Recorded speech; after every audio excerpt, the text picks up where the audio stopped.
Hi friends, welcome to அக்ஷயா.com. இன்றைக்கி இந்த வீடியோவில் நான்வெஜ் சுவையில் நல்ல காரசாரமான ஒரு ஈஸியான சைட் டிஷ் ரெசிப்பிங்க. இது வரைக்கும் இவ்வளவு சுவையாக செஞ்சு சாப்பிட்டு இருக்க மாட்டீங்க. இது ஒன்று மட்டும் செஞ்சாலே போதுங்க. இட்லி, தோசை, சப்பாத்தி, சாதம், ஆப்பம், நான், பரோட்டா, இடியாப்பம் எல்லாத்துக்குமே பக்காவான பொருத்தமான காம்பினேஷனாக இருக்கும். வாங்க எப்படி செய்யறதுன்னு பார்க்கலாம். அதுக்கு 100 கிராம் அளவுக்கு கடலைப்பருப்பு, அரை கப் கடலைப்பருப்பை ஒரு அரை மணி நேரம் ஊற வச்சு எடுத்து வச்சுருக்கேன். அரை மணி நேரம் ஊற வச்சிங்கனாலே போதும். கடலைப்பருப்பு நல்லா இந்த அளவுக்கு ஊறி இருக்கும். இப்போ இதில் இருக்க தண்ணியை வடிகட்ட வேண்டியது இல்லைங்க. இதிலே 1 கப் அளவுக்கு மீல் மேக்கரை சேர்த்துக்கங்க.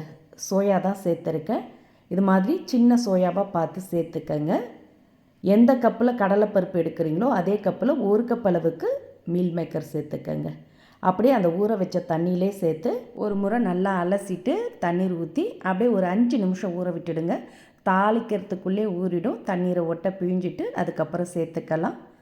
இப்போ இந்த கிரேவிக்கு வேண்டிய மசாலாவை அரைச்சி எடுத்துக்கலாம். அதுக்கு சின்ன மிக்சர் ஜார் எடுத்துக்கங்க. அதில் பெரிய சைஸ் பழுத்த தக்காளியை கட் பண்ணி சேர்த்துக்கங்க. கூடவே 10 உரிச்ச பூண்டு பல் சேர்த்துக்கங்க. தோல் சீவன இஞ்சி துண்டு கொஞ்சம், 3 பச்சை மிளகா சேர்த்துட்டு இதோட 1 டீஸ்பூன் அளவுக்கு வரமல்லி சேர்த்துக்கங்க.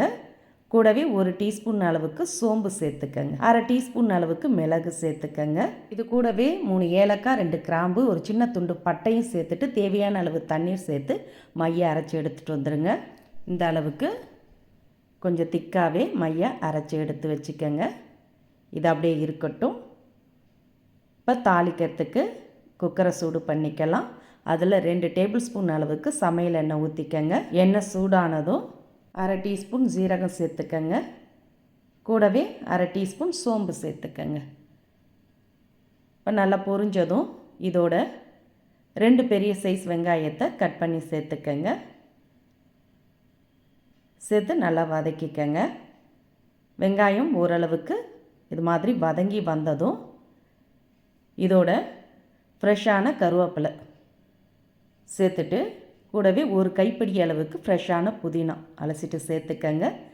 சேர்த்து நல்லா ஒரு முறை கலந்துட்டு இதோட ஊற வச்ச கடலைப்பருப்பு, மீல் மேக்கரை நல்லா தண்ணீர் வடிகட்டிட்டு சேர்த்துக்கங்க.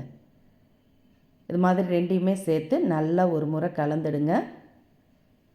நல்லா கொஞ்சம் சூடாகி வரட்டும். இது மாதிரி நல்லா கலந்த பிறகு இப்போ இதில் அரைச்சி வச்சு மசாலா விழுத சேர்த்துக்கங்க. சேர்த்துட்டு கொஞ்சமாக மிக்சர் ஜாரில் தண்ணி விட்டு அலசி ஊற்றிக்கங்க. ஊற்றிட்டு இதோட 1 டீஸ்பூன் அளவுக்கு மிளகாய்த்தூள் சேர்த்துக்கங்க. கூடவே 1/4 டீஸ்பூன் மஞ்சத்தூள், அரை டீஸ்பூன் கரம் மசாலா பொடி சேர்த்துக்கங்க. சேர்த்துட்டு இதோட 1 டீஸ்பூன் அளவுக்கு உப்பும் சேர்த்து நல்லா கலந்துக்கங்க. இது மாதிரி நல்லா எல்லா இடம் பரவற மாதிரி கலந்துட்டு இதை அப்படியே ஒரு பிளேட் போட்டு மூடி வச்சுடுங்க. ஒரு 2 நிமிஷம் அப்படியே குக் ஆகட்டும். நம்ம தக்காளிலாம் அப்படியே தான் அரைச்சி ஊற்றிருக்கோம். அதனால் மசாலா தக்காளியோட பச்சை வாசனை போகிற அளவுக்கு ஒரு 2 நிமிஷம் மூடி வச்சுடுங்க. சரியாக 2 நிமிஷம் ஆன பிறகு திறந்து பார்த்துக்கலாம். பச்சை வாசனைலாம் போய் நல்லா எண்ணெய்லாம் பிரிஞ்சு வந்திருக்கு பாருங்கள். இப்போ நல்லா ஒரு முறை கலந்துட்டு இப்போ இந்த கிரேவிக்கு தேவையான அளவு தண்ணீர் ஊற்றிக்கங்க. உங்களுக்கு கிரேவி கொஞ்சம் தண்ணியாவோ இல்லை திக்காவோ வேணுமோ அதுக்கேற்ற மாதிரி அளவுகளில் தண்ணீர் ஊற்றிக்கங்க. நான் 2 கப் அளவுக்கு தண்ணீர் ஊற்றிருக்கேன்.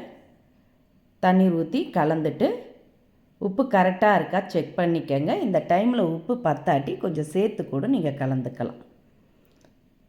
உப்பு கரெக்டாக இருக்குது. இப்போ நல்லா ஒரு முறை கலந்துட்டு ப்ரெஷர் குக்கரை மூடிடலாம். மூடி அடுப்பை லோ ஃப்ளேமில் வச்சு ஒரு விசில் வர விட்டிங்கன்னா போதும். மூடி அப்படியே ஒரு விசில் வர விடுங்க. அடுப்பு லோ ஃப்ளேமில் வச்சு ஒரு விசில் வரட்டும். விசில் வரும்போதே தெருவே மணக்கும். நல்ல கம கமன்னு வீடே மணக்க நல்ல சுவையான கிரேவி ரெடி ஆகிடுதுங்க. சிக்கன், மட்டன் எல்லாமே தோற்றே போகும். அந்த அளவுக்கு நல்லா மணக்க மணக்க சுவையான கிரேவி ரெடி. இது ஒன்று மட்டும் செய்தாலே போதுங்க. காலையில் இட்லி, தோசைக்கு சூப்பராக இருக்கும். மதியம் சாதத்தோடு போட்டு சாப்பிட்டிங்கனாலும் அருமையாக இருக்கும். நைட்டு சப்பாத்தி, பூரி, பரோட்டா எதுவாக இருந்தாலும் பக்காவான பொருத்தமான காம்பினேஷனாக இருக்குங்க.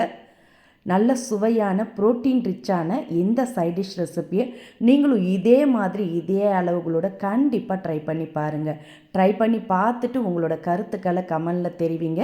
இந்த டிஃப்ரெண்ட்டான சைட் டிஷ் ரெசிபி உங்களுக்கு பிடிச்சிருந்தா வீடியோக்கு ஒரு லைக் கொடுங்க. ஃப்ரெண்ட்ஸ் அண்ட் ரிலேட்டிவோட வீடியோவை ஷேர் பண்ணுங்கள். மறக்காமல் நம்ம சேனலையும் சப்ஸ்கிரைப் பண்ணிவிடுங்க. நன்றி, வணக்கம்.